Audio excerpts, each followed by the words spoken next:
its sort of context has changed in very positive ways. So when Michael published the first edition, that was it essentially. But now we have all these other great, complementary contributions like Jeff Thompson's introducing functional grammar, books by Bloor and Bloor, by Graham Locke, sort of serving different potential readerships, and of course the workbook that Claire, Jim, and I worked on, and the using functional grammar by David Button, the team at Macquarie, and then also introductions to discourse analysis, and Susan Egan's book. So in that sense, things have changed. So in a sense, it seems to me that's given some more space for IFG to grow, to become thicker, and sort of more towards the reference work. And it seems to me that's one motif in the changes. I think the second edition was kind of an expansion of the first edition, in a sense pure and simple, answering questions that had come up, sort of the testing by users and so on. For the third edition, one thing we really wanted to do was add system networks, and so they came into the third edition, but it retained its original structure in terms of the whole presentation and so on.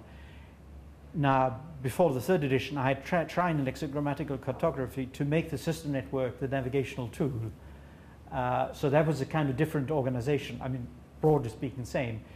Whereas IFG, I think, is in a sense, it is more pedagogic reasoning and so on, because it's not slavishly tied to sort of step-by-step reporting on the system network. I think both are useful, both are needed.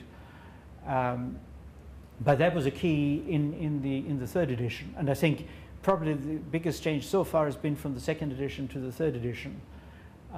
For the fourth edition, it seemed that it, of course, made sense to keep the system networks and so on, but not maybe a big single change. One of the things that seemed to me to be helpful was to introduce a sort of more systematic indexing of text, right? And that was also in the knowledge that there would be a web companion. So you'll find in the fourth edition, in the first chapter, one way of sorting the text. Now, of course, you need more than one way, but sort of based really on field of activity and mode in the first instance. So that all little short text examples in the print version can be located within this. But the idea is then for the web companion to have longer examples, and I've been working on this, and more examples. And it's working towards sort of more of an awareness of registerial variation in the lexicogrammar.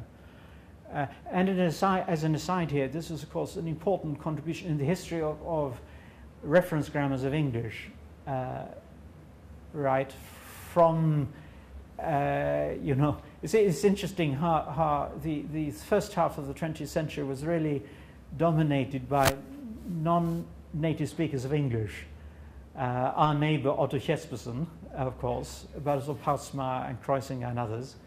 And the second half, sort of the native speakers caught up, and it was the team with Quirk and Jan Svartvik and Jeffrey Leach and Sidney Greenbaum.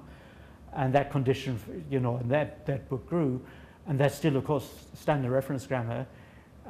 Then an exciting edition with a couple of the members of the team, but then taken over with by Doug Biber, introducing more of the corpus and this sort of sense of looking at four very, very broad registers, right? And with quantitative information in their Longman grammar published in 1999. So I think that's a very interesting contribution. My sense is that where the action is really at, is more delicate, as it were. So if you really want to get a sense of registerial variation in the grammar, you need to take several steps further in delicacy in some sense. And that's sort of a long-term research program. So in a sense, I think I'd see the fourth edition as sort sort of positioned to help with that. It's not, of course, a reference grammar yet, but thanks to the Web Companion, I think it can grow, and I hope it can, encourage people to explore, further work in this way. And one thing I'm very keen on is sort of to make sure that we have this dialogue between text-to-discourse analysis and description. And I'm a bit concerned that we shouldn't let the momentum of this huge effort of describing languages run out, and not fall into the trap, as it were. I mean, this is true of English, but it's true of other languages, and of just using existing descriptions and not feeding back into them. Because I think one way of expanding descriptions, testing descriptions, is certainly manual text analysis. And let me, as another aside, because I think this is very, very important for the future of description. So sort of coming from corpus linguistics and the sort of Birmingham tradition partly, you sort of, heard this contrast between corpus-driven and corpus-based.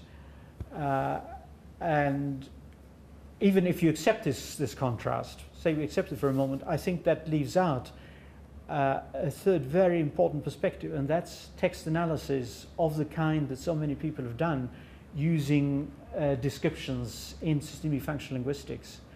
And that complements what happens in corpus linguistics. In what way? Well, because you have to exhaust a text in terms of the description, in a way you never do in purely corpus-based work. And so I think methodologically people have missed out on this.